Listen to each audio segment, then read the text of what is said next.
Meet John. He may or may not be a lot like you, but he is like a lot of us. A recent graduate with a new job, he finds himself in an unfortunate accident. Without health insurance, he's unable to pay his medical bills. Worse, he doesn't recover quickly enough to keep his job. Soon, he can't afford his apartment, has maxed out his credit cards, and returns home to his parents' house. His family helps pay the remaining medical tab, but by then his medical bills have been sent to collections. Even after paying the debt, John will have a negative mark on his credit score. This means John will pay a higher interest rate on home, car, and other consumer loans for the next 7 years. It's well known that 1 in 4 Americans don't have insurance. What is less well known is that medical debt is creating chaos for millions who do have private health insurance. So let's rewind. Say John doesn't get into an accident.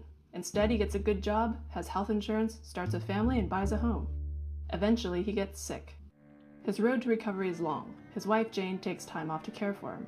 And though he survives, this experience will cost his family dearly. By the time he's in remission, their savings are destroyed. John and Jane are facing a growing pile of credit card bills and repossession of assets. They file bankruptcy to try to avoid foreclosure. The stress is mounting. There will be other costs down the road, but hopefully John will stay in remission and the rest of the family stays healthy too. No one chooses to go into medical debt, but medical debt is a leading cause of bankruptcy. Millions of families are one serious illness or accident away from financial ruin. So, how can we avoid medical debt?